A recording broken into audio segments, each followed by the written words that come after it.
The massive alien warship floated in the black emptiness of space like a metal mountain. Admiral Kethera stood on the bridge of the Void Crusher and watched the stars through the huge viewing window. Her blue skin gleamed under the soft lights. As her four arms moved across different control panels, the ship was 15 kilometers long and carried enough firepower to destroy entire planets. It had been patrolling this sector for 3 months without seeing anything interesting.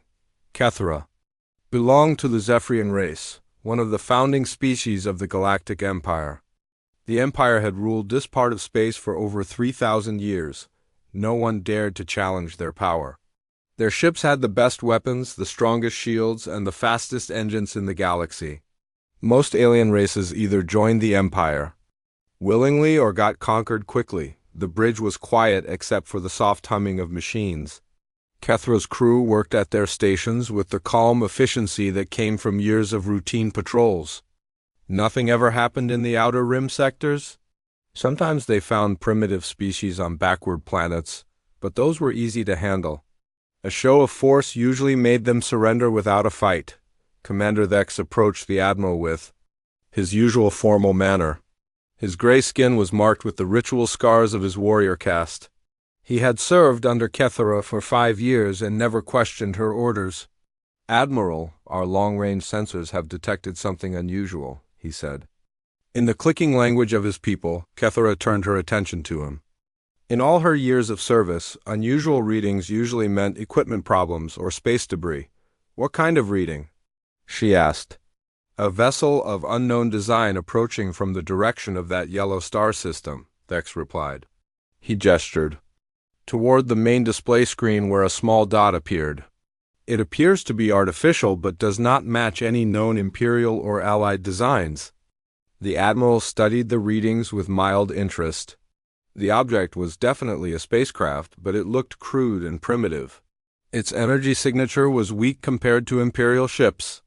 The design seemed to be based on simple fusion technology, something the Empire had stopped using centuries ago when they developed antimatter drives.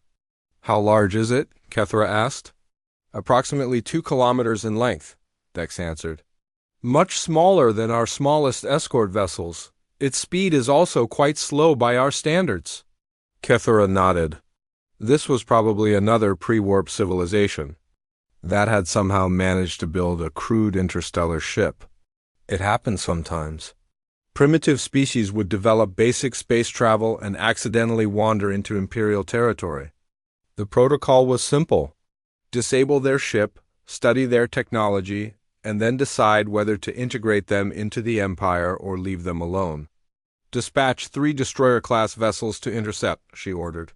Standard first contact protocol.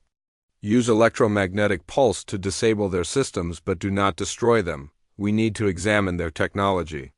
Far away from the Imperial fleet, Captain Jake Morrison sat in the command chair of the human exploration ship New Horizon. He was a tall man with brown hair and steady blue eyes. At 42 years old, he had spent most of his adult life in space, first as a pilot in Earth's Defense Force, then as an explorer when humanity finally developed interstellar travel. The New Horizon was humanity's pride and joy. It had taken 20 years to build and represented the best technology Earth could produce. The ship was 2 kilometers long and carried a crew of 300. Its fusion reactors could run for decades without refueling. The hull was made of the strongest materials human engineers could create. Jake looked around the bridge at his crew. Lieutenant Amy Richards sat at the tactical station. She was a young woman with red hair and sharp green eyes. She had graduated top of her class from the Space Academy and specialized in weapons systems. Commander Ryan Davis worked at the engineering console. He was an older man with gray hair who had helped design the ship's power systems. Dr. Lisa Hamilton monitored the science station. She was a brilliant xenobiologist who hoped to be the first human to study alien life. They had been traveling for 18 months since leaving Earth's solar system. Their mission was to explore new star systems and look for signs of intelligent life. So far they had found several planets with basic life forms, but nothing more advanced than simple animals and plants. Captain, I'm reading something on long-range sensors, Amy reported from her station. 3 objects approaching fast from the direction we're heading. Jake felt a mix of excitement and concern. After 18 months of empty space, they might finally have found something interesting. Can you tell what they are? He asked. Amy worked at her controls for several minutes. The readings were unlike anything in their databases. They appear to be artificial objects, sir. Possibly spacecraft. They're much larger than us and moving very fast. Dr. Hamilton looked up from her station with excitement in her voice. This could be it, Captain. First contact with an alien civilization. Jake nodded but kept his expression calm. As the ship's commander, he had to consider all possibilities. Amy, what's their apparent intention? Are they heading directly for us? Yes, sir, Amy replied. They're on an intercept course and will reach us in approximately 6 hours. Jake thought carefully about their options. The New Horizon was built for exploration, not combat. Its weapons were designed for mining asteroids and defending against space debris. If these aliens were hostile, the human ship would be in serious trouble. Ryan, what's our engine status? Jake asked. All systems running normally, Captain, Ryan answered. We could change course or increase speed if needed. Jake decided to try peaceful contact first. Lisa, prepare the universal greeting protocol. Amy, ready all defensive systems, but do not target the approaching vessels unless I give direct orders. The hours passed slowly as the alien ships grew closer. The human crew watched their approach with a mixture of fear and wonder. This was the moment every explorer dreamed of, but it might also be humanity's last day in space, when the alien ships were close enough for detailed scans. Amy gasped at her station. Captain, these vessels are enormous. Each one is at least 4 kilometers long. I'm reading massive energy signatures and what appear to be advanced weapon systems. Jake felt his stomach tighten. The alien ships were twice the size of the New Horizon and clearly built for war. Whatever civilization had built them possessed technology far beyond anything humans had developed. Are they trying to communicate? He asked. Dr. Hamilton shook her head. No signals on any frequency we're monitoring. They're maintaining radio silence. The 3 alien destroyers took positions around the human ship in a triangular formation. Jake recognized it as a standard military containment pattern. These aliens knew what they were doing. Suddenly, the New Horizon shook as energy beams struck its hull. Warning lights flashed across every control panel as systems throughout the ship flickered and went dark. The electromagnetic pulse was designed to disable their electronics without destroying the ship, but something had gone wrong with the alien calculations. Human technology was built differently than what they expected. The New Horizon systems were hardened against electromagnetic interference and powered by robust fusion reactors. Instead of shutting down, the ship's systems absorbed the energy, pulse, and kept running. Jake felt anger building in his chest. They had come in peace and the aliens had attacked without warning.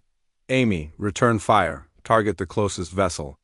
Amy's hands moved quickly across her controls. The New Horizon's railgun system had been designed for mining operations, but it could also serve as a weapon. The magnetic accelerators charged up and fired. A solid metal projectile at tremendous speed. The kinetic round struck the alien destroyer's energy shield and passed right through it like it wasn't there. The projectile punched through the alien hull and exploded inside the ship. The destroyer's reactor went critical and the entire vessel vanished in a brilliant flash of light. For several seconds, nobody on either side could believe what had just happened. The most advanced warships in the galaxy had energy shields that could stop any known weapon, but the simple human railgun had cut through them like paper. Admiral Kethera stared at her display, screen in shock as one of her destroyers simply ceased to exist. In 3,000 years of Imperial history, no primitive species had ever destroyed an Imperial warship on first contact. It was impossible. The 2 remaining destroyers immediately opened fire with their plasma cannons, but Captain Morrison was already giving new orders. The first contact between humanity and the Galactic Empire had become a battle that would change the course of galactic history. Admiral Kethera watched in disbelief as the debris from her destroyed ship scattered across space. 300 of her best warriors had died in an instant. The primitive vessel had somehow penetrated their energy shields with a weapon that didn't even register on their sensors until impact. This was impossible according to everything she knew about warfare. "All ships, attack Formation 7, she commanded through gritted teeth. "Destroy that vessel immediately." The remaining Imperial destroyers moved into position and unleashed their full firepower. Plasma beams and energy missiles streaked toward the human ship. The space around the New Horizon lit up like a small sun as the alien weapons struck its hull. Captain Jake Morrison felt his ship shudder under the massive energy bombardment. Sparks flew from damaged control panels and the lights flickered throughout the bridge, but the New Horizon held together. Human engineers had built the ship to survive in the harsh environment of deep space. Its thick armor plating and redundant systems absorbed punishment that would have crippled most vessels. "Damage. Report," Jake called out over the noise of alarms. Commander Ryan Davis worked frantically at his engineering console. "Hull breaches on decks 7 and 12. We've lost 3 fusion reactors, but the others are still online. Life support is stable, but we can't take much more of this." Lieutenant Amy Richards fired the railgun system again. Another kinetic projectile shot across space at incredible speed. This time, the alien commander was ready and ordered evasive maneuvers. The destroyer twisted away, but the railgun round still clipped its rear section. The impact sent the alien ship spinning out of control. "Their shields don't stop solid objects," Amy reported with excitement in her voice. "Our railguns are cutting right through them," Jake nodded grimly. The aliens had superior technology, but they had grown used to fighting enemies who used energy weapons. The simple kinetic projectiles from human railguns were something they had never encountered before. "Ryan, can we jump to hyperspace?" Jake asked. Ryan shook his head. "The jump drive needs 10 more minutes to charge. These energy attacks are interfering with our power systems." Dr. Lisa Hamilton looked up from her science station. "Captain, I'm monitoring their communications. They're calling for reinforcements." "More ships are coming." Jake made a quick decision. The New Horizon could not fight an entire alien fleet. They had to escape and warn Earth about this hostile civilization. "Amy, prepare nuclear missiles." "Target both remaining ships." Amy's eyes widened. Nuclear weapons had not been used in space combat for over 50 years. Most human ships carried them only for mining operations or planetary defense. But in this situation, they might be the key to survival. The New Horizon launched 6 nuclear missiles from its forward tubes. The weapons were much slower than railgun projectiles, but they carried devastating warheads. The alien ships tried to shoot them down with point defense lasers, but human missile technology was designed to be hard to stop. 2 missiles reached the first destroyer and detonated against its hull. The nuclear explosions tore through the alien ship's armor like tissue paper. The vessel broke apart in a shower of twisted metal and escaping atmosphere. The second destroyer was damaged by the other missiles but managed to limp away with its hull cracked open to space. Admiral Kethera aboard the Void Crusher could hardly believe the reports from her surviving ship commander. In less than an hour, a primitive vessel had destroyed 2 Imperial destroyers and damaged a third.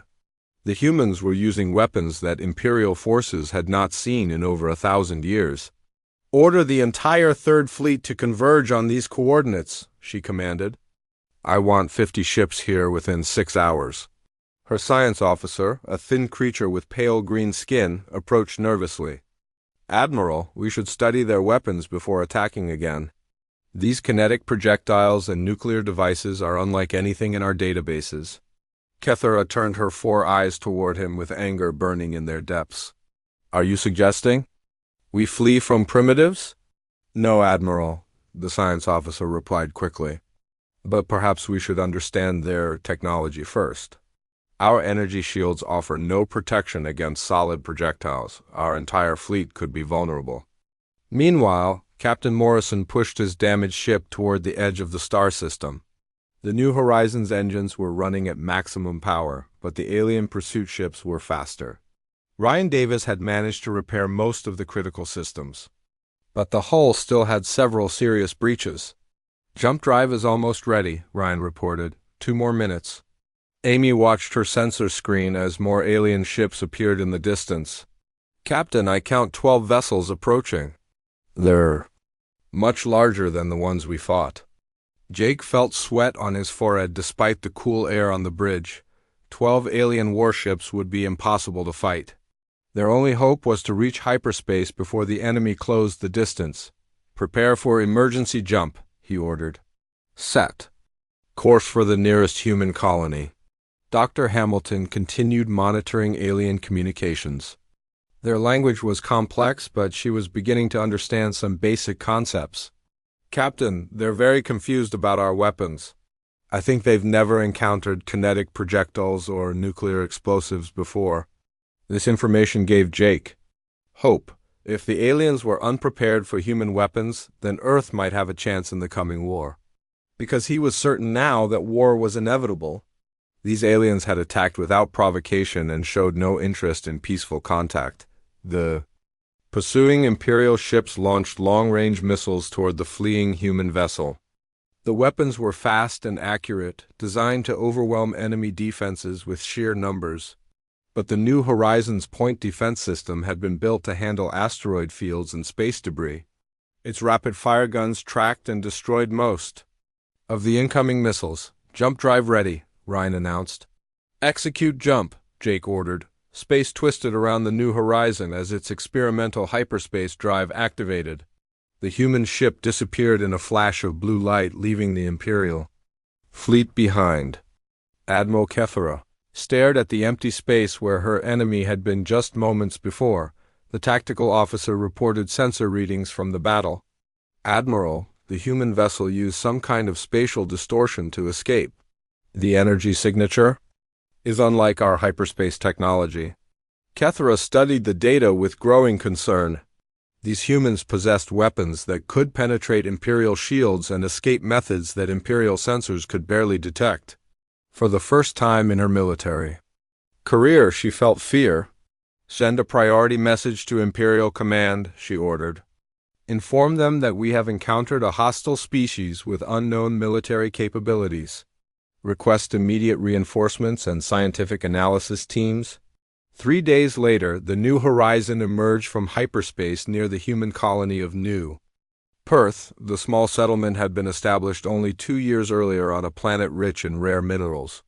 Most of the colonists were former military personnel and engineers, who had volunteered for the dangerous job of expanding human civilization. Into deep space. Captain Morrison requested an immediate meeting with Colony Administrator Sam Taylor. Taylor was a former Space Force general who had retired to civilian service, but still maintained strong connections with Earth's military leadership. "We're not alone in the universe," Jake told Taylor bluntly, "and we've already made enemies." He described the battle with the Imperial ships and the advanced technology their enemies possessed. Taylor listened with growing alarm as Jake explained about the energy shields, plasma weapons, and massive warships of the alien empire. "How many ships do they have?" Taylor asked. "Unknown, but probably thousands," Jake replied. The one we spoke to seem to be calling for reinforcements from a much larger fleet. Defense Coordinator Helen Brooks joined the meeting. She was a tough woman who had spent 20 years in the Space Marines before taking the colony security job. "What are our defensive capabilities?" she asked. Jake shook his head grimly. "Against their technology? Very limited. But we learned something important during the fight. Their shields don't stop kinetic weapons or nuclear explosives." They seem to have forgotten about those types of weapons entirely. This news gave Taylor hope. Human military doctrines still emphasized kinetic weapons and nuclear missiles because they were reliable and hard to stop. If the aliens were vulnerable to these older technologies, then humanity might have an advantage despite being outgunned. "I'll send an immediate message to Earth," Taylor decided. "The Global Defense Council needs to know about this threat immediately." The quantum communication system took several hours to establish a link with Earth. When the connection was finally made, Taylor found himself speaking directly with President Jonathan Carter. The leader of Earth's government listened in shocked silence as Taylor described the alien attack. "How long do we have?" President Carter asked. "Unknown, sir," Taylor replied. "Captain Morrison estimates they have ships much faster than ours. They could reach our outer colonies within months if they decide to attack." President Carter's face was grim on the communication screen. "I'll convene an emergency session of the Global Defense Council immediately. We need to mobilize every available resource for defense." General Patricia Walsh, head of the Space Defense Initiative, joined the communication link. Emperor Valdris sat on his crystal throne in the heart of the imperial capital city. The massive chamber was filled with representatives from across the galaxy, all waiting to hear about the crisis that had shaken the empire to its core. The emperor was ancient even by Zephyrian standards, his blue skin marked with the silver lines of extreme age. He had ruled for over 800 years and had never faced a threat like this. Grand Admiral Chunvash approached the throne with the formal bow required by protocol. She was one of the few beings in the galaxy who could speak directly to the emperor without invitation. Her military record stretched back 3 centuries and included victories over dozens of rebellious species.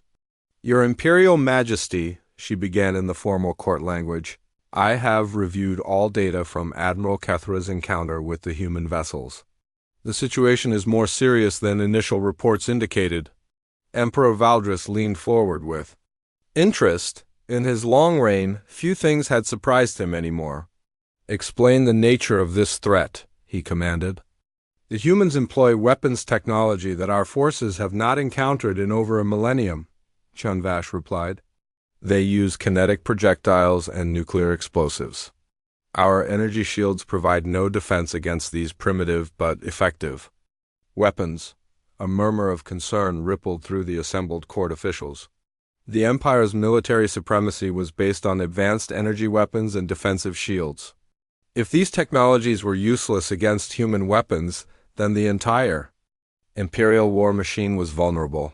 "How many ships do these humans possess?" the Emperor asked. "Intelligence estimates suggest fewer than 20 vessels capable of interstellar travel," Chunvash answered. "However, each ship appears to be heavily armed and armored. They also possess some form of hyperspace drive that our sensors cannot track effectively." The Emperor considered this information carefully. 20 ships was a tiny force compared to the Imperial Navy's thousands of vessels. But if each human ship could destroy multiple Imperial vessels before being stopped, the cost of conquest would be enormous. "What do you recommend?" Valdris asked. Grand Admiral Chunvash had spent weeks developing her response to this question. "We must adapt our tactics and technology immediately. I propose retrofitting our entire fleet with kinetic barriers and point defense systems. We also need to study captured human technology to understand their capabilities better." Meanwhile, on Earth, President Jonathan Carter stood before the emergency session of the Global Defense Council. Representatives from every nation and major corporation were present either in person or through holographic links. The mood in the room was tense as humanity faced its first interstellar war. "Ladies and gentlemen," President Carter began, 3 days ago we learned that we are not alone in the universe. Unfortunately, we also learned that our new neighbors are hostile." General Patricia Walsh activated the main display screen and showed the battle footage from Captain Morrison's encounter.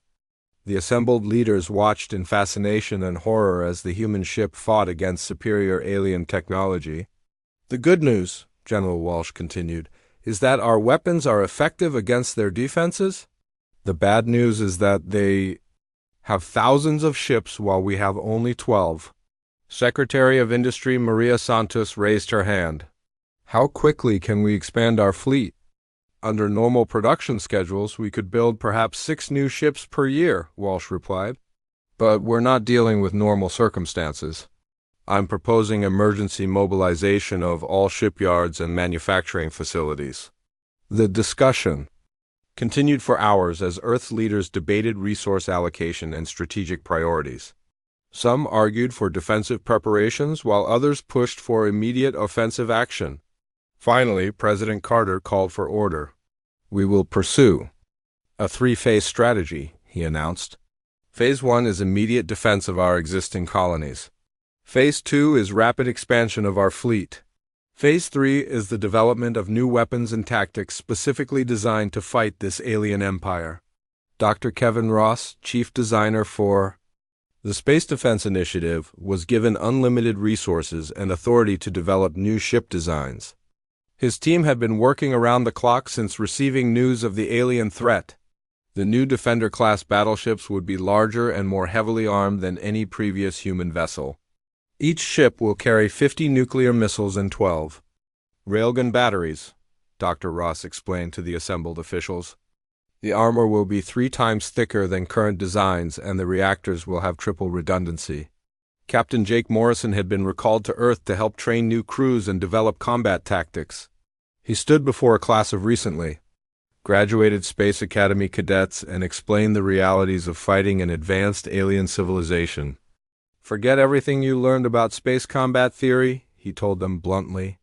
"The aliens have energy shields that stop lasers and particle beams, but they can't stop a chunk of metal moving at high speed. Your railguns are your primary weapons." Lieutenant Amy Richards, now promoted to captain, took command of the experimental ship Liberty Bell. The vessel was the first of the new Defender class and incorporated all the lessons learned from the initial alien encounter. Its armor was thick enough to survive direct hits from energy weapons, and its weapons were designed specifically for fighting shielded targets, the human colonies. Throughout space began preparing for war as well. New Perth Administrator Sam Taylor organized the Terran Colonial Alliance, uniting all human settlements under a single command structure.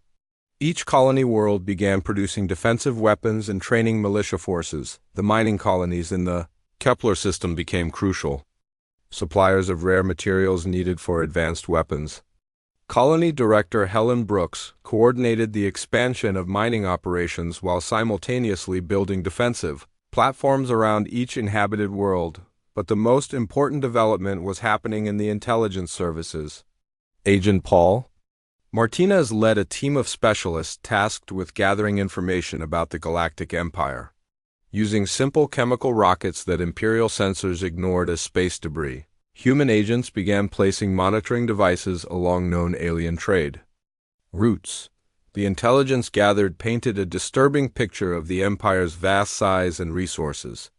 The aliens controlled thousands of star systems and dozens of different species. Their military included millions of personnel and thousands of warships. But the information also revealed weaknesses in Imperial society. "The Empire has been peaceful for too long," Agent Martinez reported to his superiors. "Their military doctrine hasn't changed in centuries. They're not prepared for a real war against a determined enemy." This assessment proved accurate as reports reached Earth about chaos within Imperial military circles. Admiral Kethra had been promoted to head a special task force studying human technology. Her analysis revealed fundamental flaws in Imperial defensive systems. "Our shields are designed to stop energy weapons," she reported to Grand Admiral Chunvash. "Against kinetic projectiles, they might as well not exist. The humans are using 19th century physics to defeat 25th century technology." The psychological impact on the Empire was even more significant than the military threat. For 3,000 years, Imperial citizens had been taught that their civilization was the pinnacle of galactic development. The existence of humans who could fight Imperial forces on equal terms challenged this fundamental belief. Some alien species within the Empire began questioning Imperial authority for the first time in centuries. Reports reached the capital of minor rebellions on distant worlds and increased unrest among conquered populations. The myth of Imperial invincibility was beginning to crack. Emperor Valdris recognized the danger this represented. A few human ships might be containable, but widespread rebellion across the Empire would be catastrophic. He authorized unprecedented military expansion and began recalling fleets from the outer territories. "These humans must be crushed quickly and completely," he declared to his war council. "Any sign of weakness on our part will encourage every subject species to rebel." Meanwhile, human shipyards worked at maximum capacity to produce new vessels. The Luna orbital facilities ran 3 shifts per day, while Mars industrial complexes converted from civilian to military production.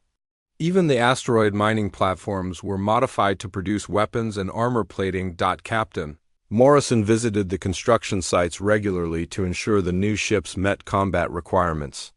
He watched as massive Defender-class battleships took shape in the orbital yards. Each vessel was designed to be a mobile fortress capable of surviving sustained bombardment while delivering devastating return fire. "How many will be ready in 6 months?" he asked Chief Engineer Ryan Davis. 20 new ships if we maintain current production rates," Davis replied. 40 if we can get the civilian factories converted to military use, Morrison nodded grimly. Even 40 ships would be vastly outnumbered by the Imperial fleet, but each human vessel would be worth several alien ships in combat. The key was training enough crews to operate them effectively. The Space Academy expanded its programs to graduate new officers in half the normal time. Experienced captains like Amy Richards were pulled from active duty to serve as instructors. 6 months had passed since the first battle between humans and the Galactic Empire.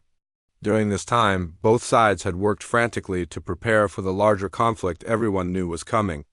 The Empire's massive industrial machine had begun producing new types of warships designed to fight kinetic weapons, while humanity had transformed its entire civilization into a war economy. Murrell Kethera stood in the command center of the new Imperial facility on Zarian Prime, studying the latest intelligence reports about human activities.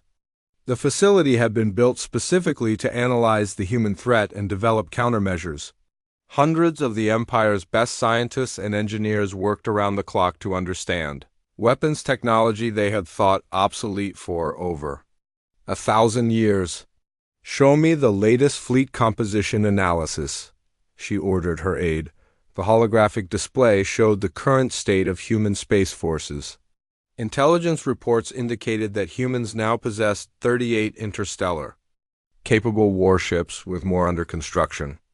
Each vessel was heavily armored and carried devastating kinetic weapons. More concerning was the rapid improvement in human technology and tactics. "They're learning fast," muttered Chief Science Officer Velik. The thin, gray-skinned alien had spent his entire career studying military technology. Each new ship class shows significant improvements over the previous design. Their rate of technological advancement is unprecedented. Kethera nodded grimly. In her military experience, most primitive species took decades or centuries to develop effective space combat capabilities. The humans had accomplished more in 6 months than most civilizations managed in 50 years. Meanwhile, on Earth, Commodore Jake Morrison stood in the new Strategic Command Center in Geneva. The facility coordinated military operations across all human colonies and served as the nerve center for humanity's war effort. Banks of monitors showed the status of ships, colonies, and production facilities throughout human space.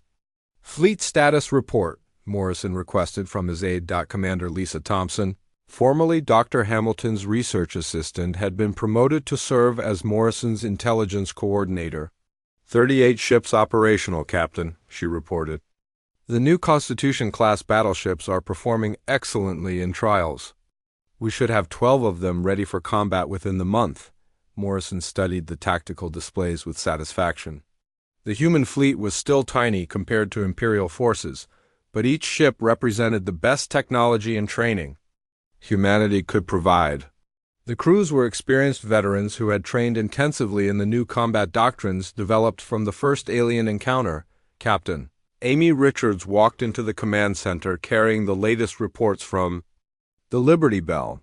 Her ship had been conducting reconnaissance missions near the border between human and Imperial space. The information she gathered was crucial for planning humanity's defensive strategy. "The aliens are massing a huge fleet at the Arcturus system," Richards reported. "Our long-range sensors count over 200 Imperial vessels, including some new designs we haven't seen before." Morrison frowned at this news. 200 ships was far larger than any force humanity could field. Even with their technological advantages, the humans would be vastly outnumbered in any direct confrontation. What about the new Imperial ship designs? He asked. They appear to be fitted with kinetic barriers and point defense systems, Richards replied. The aliens are adapting their technology to counter our weapons. This development had been expected, but it was still concerning. Human military doctrine depended on the Empire's vulnerability to kinetic weapons. If the aliens developed effective countermeasures, the war would become much more difficult. Chief Engineer Ryan Davis joined the discussion from his position at the Technical Analysis Station. Our captured Imperial technology gives us some insights into their new defensive systems, he said. The kinetic barriers are effective, but they consume enormous amounts of power. Ships using them will have reduced weapons capability and maneuverability. This information provided some hope. If Imperial ships had to choose between strong defenses and strong offense, human forces might still maintain their tactical advantage through superior firepower and mobility. The conversation was interrupted by an urgent communication from Agent Paul Martinez's intelligence network. A coded message had been intercepted from Imperial Command indicating that Emperor Valdris himself would command the attack fleet. This news sent shock waves through the human command structure. The Emperor hasn't personally commanded military operations in over 2 centuries, Morrison observed. This shows how seriously they're taking the human threat. President Carter arrived at the command center for the daily strategic briefing. The leader of Earth's government looked older than his years, worn down by months of constant crisis management. The transformation of human civilization from peaceful exploration to total war had been an enormous undertaking that had tested every institution on Earth. What's our current production status? Carter asked General Walsh. All major shipyards are operating at maximum capacity, Walsh replied.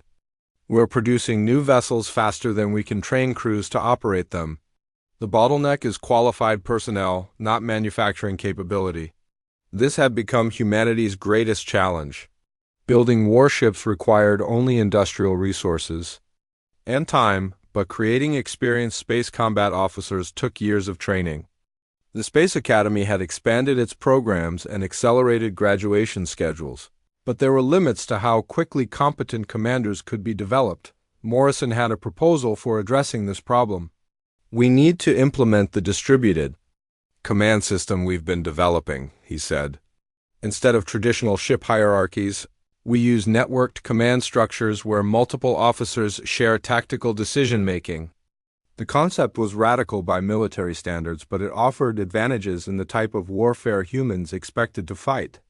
Rather than depending on a single captain to make all critical decisions, the system allowed tactical officers, engineers, and weapons specialists to coordinate directly during combat. It requires extensive training and excellent communication systems, Morrison continued, but it allows our ships to respond faster to changing battle conditions. Several test vessels had been experimenting with the distributed command system, and the results were promising.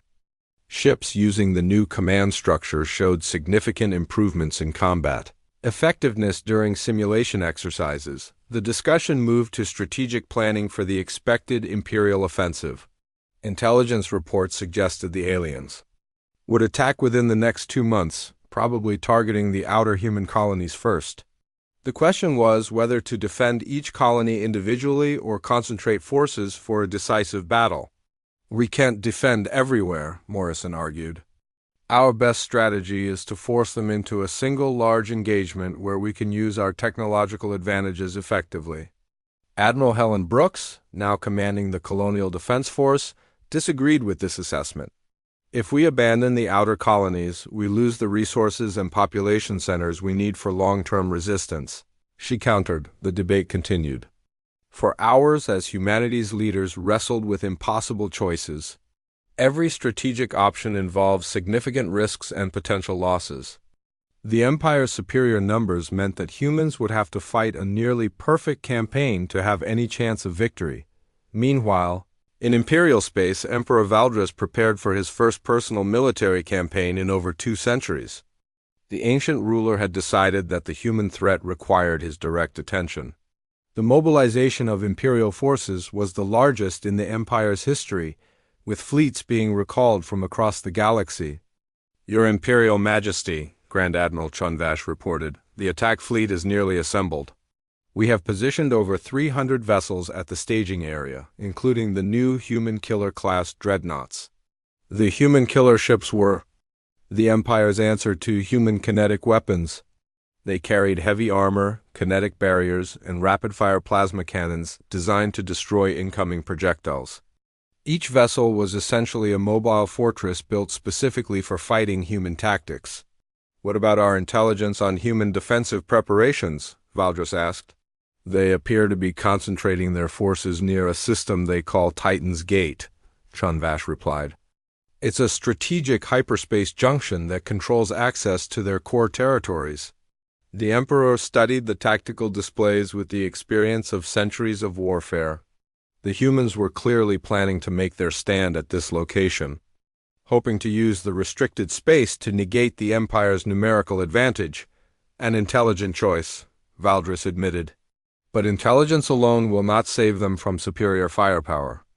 Back on Earth, final preparations continued for the coming battle. The newest ships of the human fleet were being fitted with experimental weapons and defensive systems. Scientists had been working around the clock to develop new technologies that might provide crucial advantages in combat. Dr. Kevin Ross presented his latest innovation to the military leadership.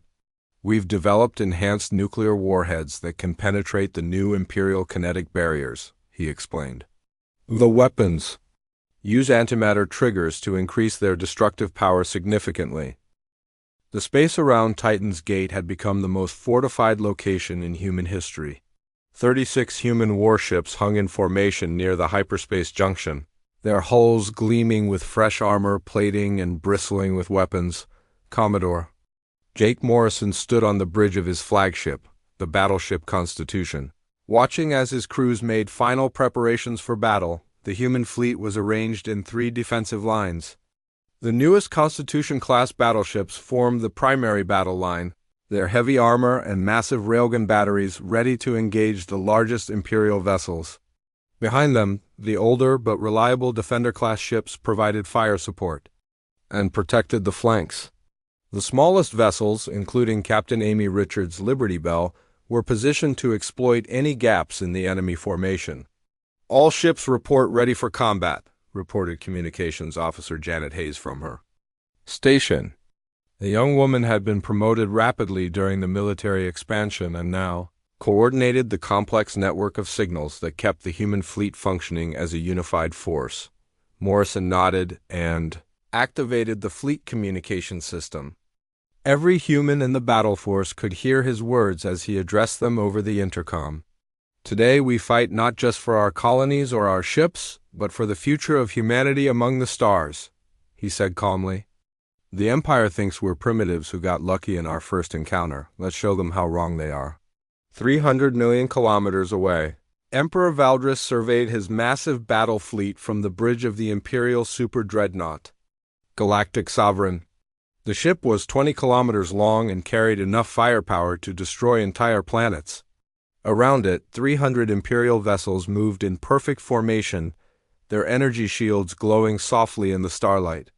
"Your Imperial Majesty," reported Fleet Admiral Zorith, "all ships are in position and ready to attack. The humans have positioned themselves exactly where our intelligence predicted." Valdris studied the tactical display with satisfaction. The human fleet was trapped in the restricted space around the hyperspace junction. They could not retreat without abandoning their colonies, and they were vastly outnumbered. The battle should be over within hours. "Begin the attack," the Emperor commanded. "Show these primitives the power of the Galactic Empire." The Imperial fleet moved forward in a massive wedge formation designed to concentrate maximum firepower against the human defensive line. The new Human Killer-class dreadnoughts led the assault, their kinetic barriers glowing as they prepared to absorb human railgun fire. Morrison watched the enemy approach on his tactical display. The Imperial ships were beautiful in their own way, graceful curves of alien metal moving with deadly purpose. But beauty would not save them from what was coming. All ships, open fire when targets reach optimal range, he ordered. The space between. The two fleets erupted in violence as hundreds of weapons fired simultaneously. Imperial plasma beams and energy missiles streaked toward the human ships, while kinetic projectiles and nuclear warheads raced back toward the alien formation. The first Imperial volley struck the human battle line with devastating effect. Energy beams that could melt asteroid-sized rocks slammed into human armor plating, creating massive explosions and clouds of vaporized metal. Several human ships staggered under the bombardment, their hulls glowing red-hot from absorbed energy. But the human vessels held together. Their designers had built them to survive exactly this type of punishment. Thick armor, redundant systems, and distributed damage control allowed the ships to keep fighting even after suffering hits that would have destroyed most vessels. The human response was even more devastating. Nuclear missiles and railgun projectiles tore through the Imperial formation like meteors through paper. The new enhanced nuclear warheads punched through kinetic barriers and exploded inside alien ships, creating fireballs that could be seen. From neighboring star systems, Admiral Kethra, commanding the Imperial battlecruiser Void Hunter, watched in horror as 3 human killer dreadnoughts simply vanished in nuclear fire. The new Imperial defenses were better than the old energy shields, but they were still inadequate against the sheer destructive power of human weapons. "All ships, implement scatter formation 7, she ordered desperately. Do not maintain close proximity to other vessels, but it was too late. The tight Imperial formation that was supposed to provide mutual support had become a death trap. Human nuclear missiles designed to destroy single targets were instead taking out multiple ships with each detonation. Captain Richards aboard the Liberty Bell led a daring attack on the Imperial left flank. Her smaller ship was fast and maneuverable, able to dodge the powerful but slow-tracking energy weapons of the larger alien vessels.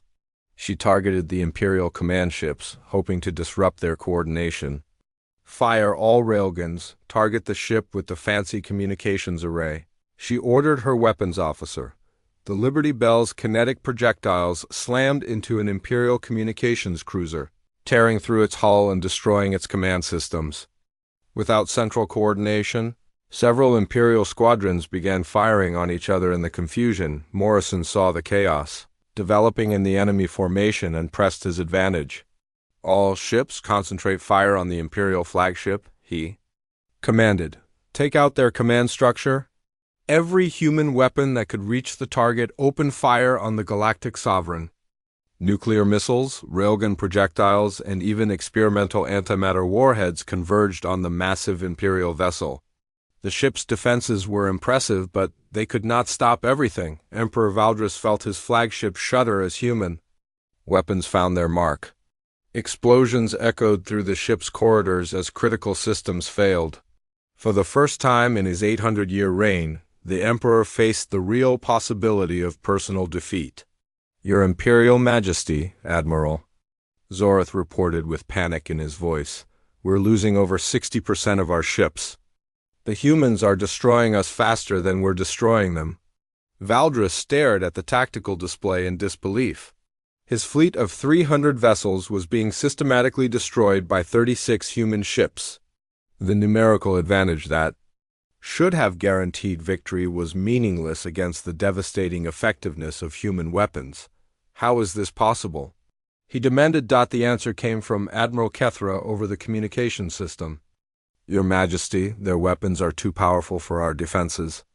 Each human ship is destroying multiple Imperial vessels before being stopped."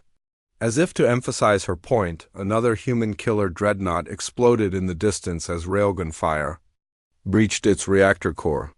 The Imperial superweapons that were supposed to counter human tactics were proving to be expensive failures.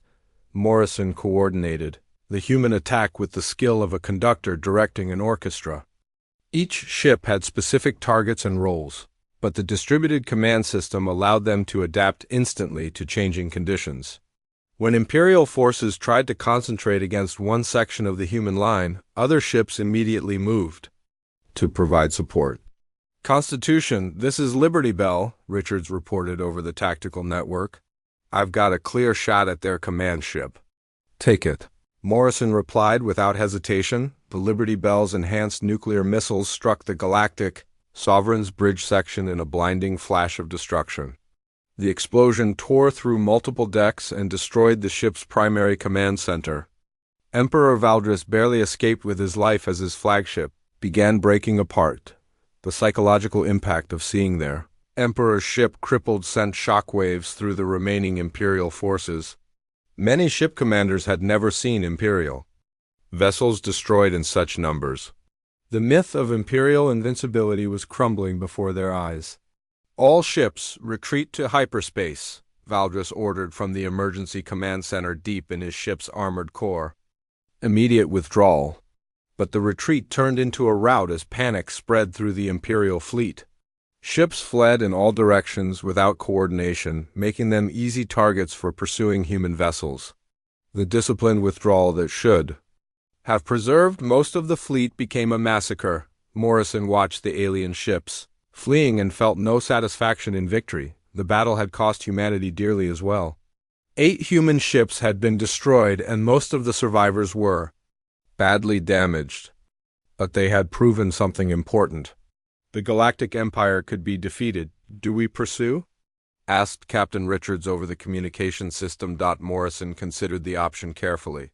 The human fleet was in no condition for extended combat, and chasing scattered Imperial ships across the galaxy would accomplish little. Negative, he replied. Let them go. They'll spread word of what happened here. As the last Imperial vessels disappeared into hyperspace, Morrison surveyed the battlefield. Wreckage from both fleets drifted in the vacuum, silent testimony to the violence that had occurred. Nearly 200 Imperial ships had been destroyed along with their crews. While humanity had lost 8 vessels and over 2,000 personnel, the strategic implications of the victory were enormous. The Galactic Empire's largest military offensive in centuries had been not just defeated, but crushed. The news would spread throughout Imperial space, encouraging rebellion among subject species and undermining the Emperor's authority.